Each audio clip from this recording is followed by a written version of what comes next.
Just by way of a little bit of introduction, a little bit of my background, Susan and I migrated from the UK in 2002 and came to Australia.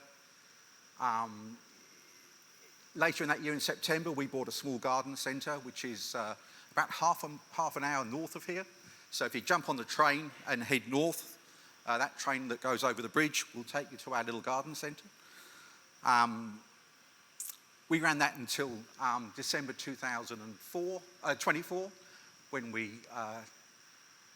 really because of pressures, we were forced to close it. But I'll talk a little bit about that later on. This is our small garden centre. That was home for 20 odd years. Was first established in 1952, so it had a long history in the area. In 2010, we were lucky enough to win Best Small Garden Centre in Australia, which was one of our sort of highlight moments. Really proud to have won that, and the team that got us to that award. I guess one of our key things was that we thought we were sort of part of the community, and we tried to build that with our customers, that we were there not just as retailers of plants, but as somewhere people come and ask for advice on all sorts of things. And I think that's a key to independent retail being successful. We're going to look back on the evolution of garden centre retailing and plant retailing, particularly in Australia.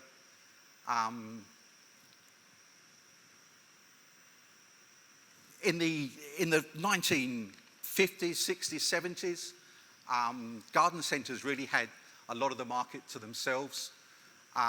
They were able to trade on Sundays, which was a huge advantage. Hardware really didn't have a huge dominance in the market. There were some other guys sort of dabbling around the edge, but garden centres really owned that market. Life was a little bit simpler. People spent a fair amount of time in their gardens at home. It was a sort of a family thing to do. But that all began to change towards the end of the century.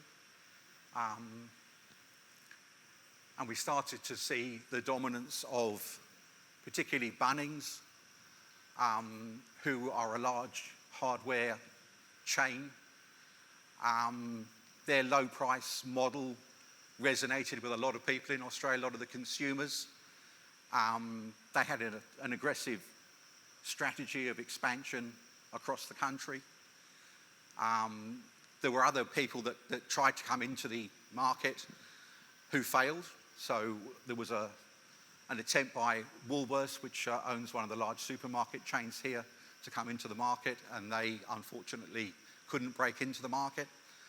And then more recently, Bunnings has moved, particularly in the way they sell plants, to a sort of self-service model where you get information from labels or QR codes, but there's not a lot of staff there, and you'd probably find it hard to find and get information from their staff.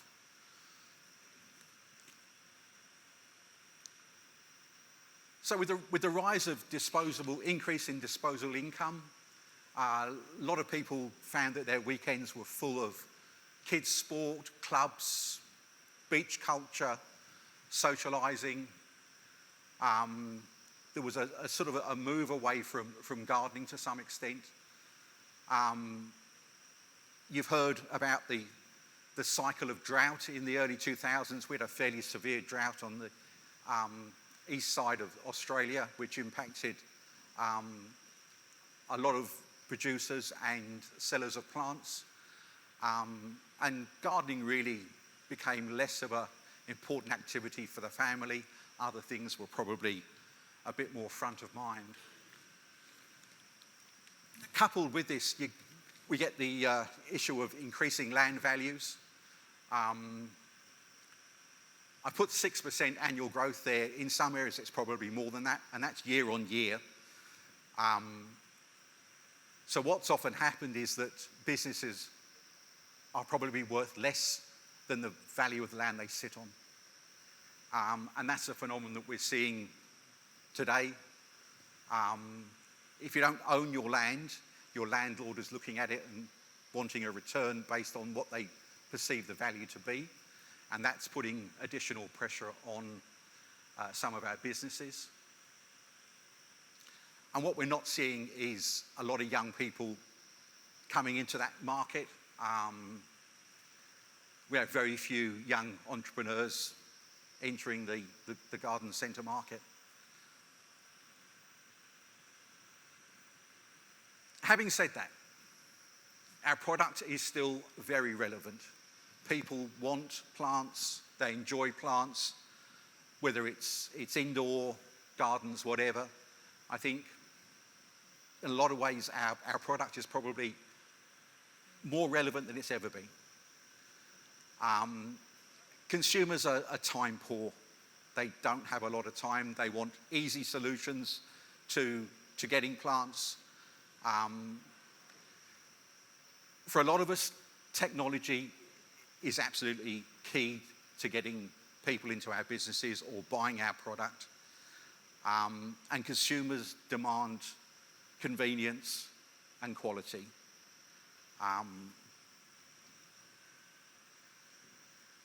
So this is probably one of the areas I think we can work on as a group. Make yourself the local expert. Whether that's how to grow plants, how to look after plants, the benefits, some of those key messages that we've spoken about today. You know, retailers are our shop window, and I think we should be using them to drive those messages that industry has and those things that we've been talking about today.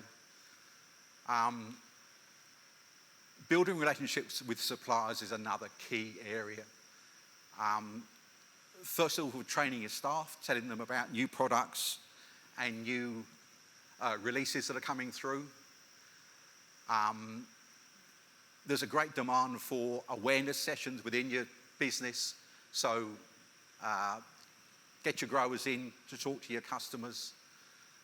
Information about the right sort of chemicals, fertilizers, and then practical workshops. You know, how to grow things, how to build a terrarium, bonsais, whatever. There's a whole lot of stuff that we need to do. And the key to that is your staff, qualified, motivated staff that want to sell. We don't need people that are going to hide from your customers. We need people who are going to embrace them and bring them into your business and sell them the product that we need to. So qualified, trained staff is absolutely key.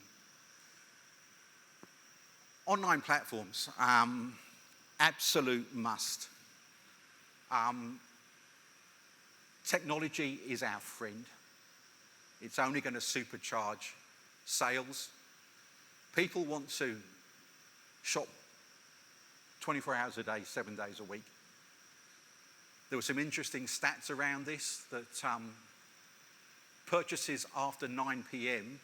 are 23% larger in value than those before. Now, I'm not sure whether that's because people have sat down and had a glass of white wine, but I think it shows that you've got to be online. Delivery and the convenience of delivery is another absolute must. Recently, Bunnings has moved to working with Uber Eats to have plants delivered to you within a couple of hours. So you can go online, you can order a plant, and you will have it at your house. I think this is in metro areas, but within a couple of hours. So the days of saying, oh yes, you can have that, we'll deliver it next week, are probably gone.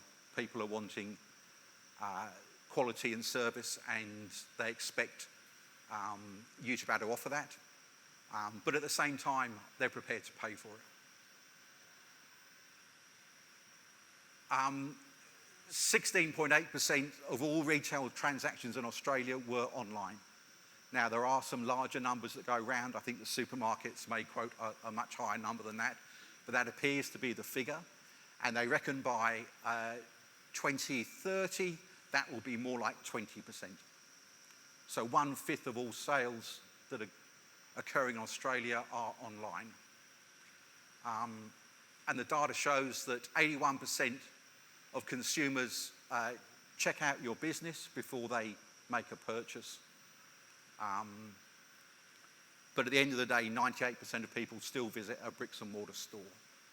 So technology is certainly a key to how we sell our product and how we will sell it into the future.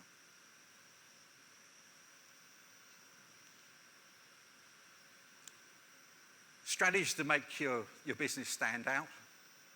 I think you need to offer a range of design options.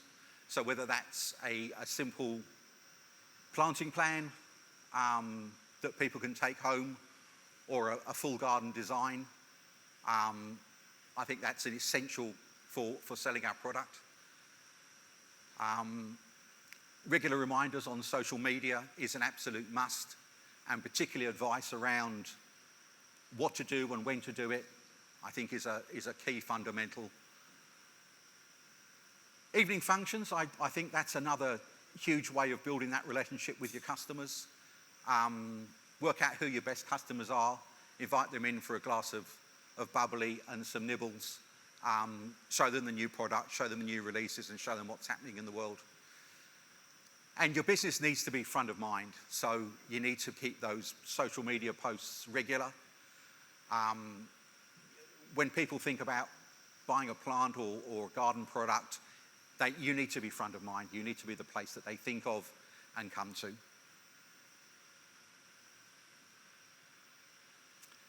Social responsibility, this links in with a lot of the things that we've been talking about today. People want to know that your business is sustainable, that you do the right thing, you offer the right products. We're lucky in Australia that we have a very good recycling program with our large pot manufacturer here. We are going to get in serious trouble if we don't show that we recycle things like plastic and plastic labels. I would urge all of you guys to look at that, because we all sell plants in plastic pots, and it is going to come back and bite us if we're not very careful. Make sure you have a good selection of low impact and low impact chemicals and solutions. You need to be able to talk to your customers about the best time to be using chemicals and spraying. But they're the sort of things that people really want. Support a local charity or a community organisation. I think that's, again, it shows you're socially responsible. It shows that you're connected with your community. And at the end of the day, I think it shows why you exist. And again, speak to your local garden club or community garden. They're a huge advocate for you. They'll be your core customers. So do what you can to help and assist with them. Relationships with your growers.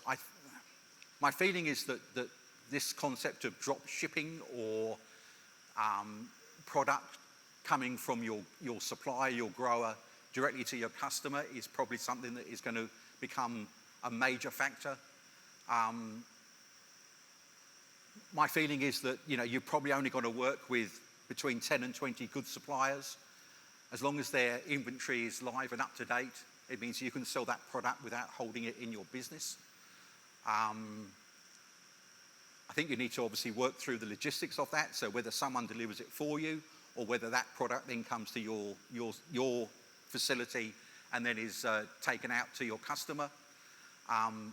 But I think that relationship with growers is absolutely key. Make sure you're the first with new product. Consumers love new, different, exciting product. Make sure that you're the first locally to have that 100%. And support and engage with the local grower trials. We have a large event in Australia here, which is held in Melbourne. I would encourage everyone to go and support that, because it's a great way of seeing what's coming through, what are the developments in the industry. And if you don't support it, they won't be here into the future. So make sure you support them.